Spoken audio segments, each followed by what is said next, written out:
For years, this show looked harmless, until people started asking one question.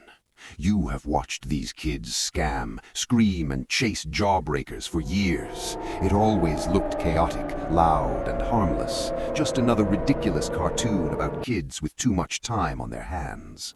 But what if it was never that simple? What if the cul-de-sac they live in is not real?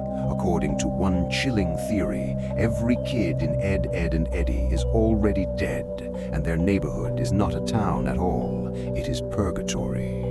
Think about it. We never see adults clearly. No parents walking down the street. No teachers calling them inside. No real authority watching over them. There is no town beyond the fence. No city skyline. No world that feels alive outside their small circle of pavement. And strangest of all, the sun never changes. There are no seasons, no winter, no fall, no real passage of time. The kids never age. They exist in an endless summer because they cannot move forward. They are already gone. The cul-de-sac is not a neighborhood. It is a resting place, a waiting room between worlds, dressed in bright colors so no one questions why nothing ever changes.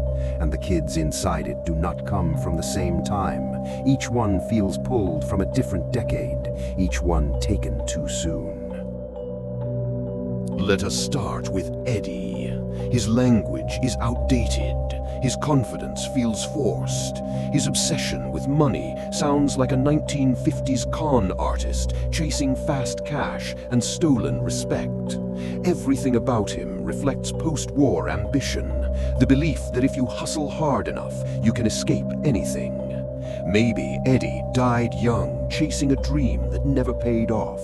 Now he is stuck, running scams that never work, in a place where money has no value.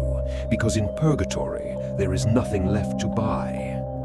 Then there is Ed, also known as Double D, polite, controlled, and brilliant. He feels like a 1960s science prodigy who believed knowledge could explain everything. Always anxious, always correcting, always trying to impose logic on chaos. Maybe one experiment went too far. Now he is trapped in a world with no rules, where logic no longer protects him, and somehow he knows it. Then there's Ed. Ed does not live in the present. His imagination is filled with monsters from black and white movies and early television horror. He feels like a soul stuck decades in the past, raised on fantasy because reality was too cruel. He is gentle and loyal, but disconnected. Ed does not belong to this time because he is not from it. Rolf feels ancient. He speaks of traditions no one else recognizes. He is from the old country, possibly the earliest soul in the cul-de-sac, an immigrant farm kid raised on labor and survival. Now he clings to rituals so he does not forget who he was, because when time stops, memory is all you have left. Kevin feels more modern, fast, aggressive, and reckless, a 1970s suburban teen defined by speed and rebellion. Some believe he died young, riding too fast and believing he was untouchable. Now he is stuck wearing toughness like armor. Naz feels frozen in time, carefree, admired, always 16. She reflects the 1980s dream of beauty without consequence. Everyone projects onto her. No one truly knows her. In purgatory, perception replaces identity.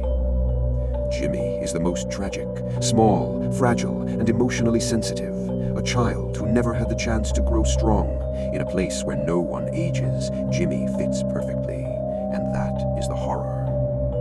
Look at them together. Their clothes do not match. Their slang does not align. Their values clash. They should not exist in the same time period.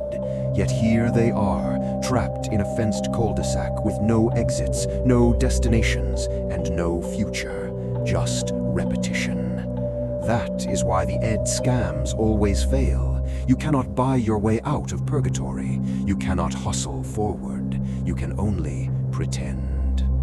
The jawbreaker is not candy, it is temptation, a symbol of earthly pleasure, something real they can see but never truly have. That is why it is always out of reach. So maybe the Eds are not just con men, forever chasing a sweetness they will never taste again. And that bright, happy cul-de-sac is not a childhood paradise.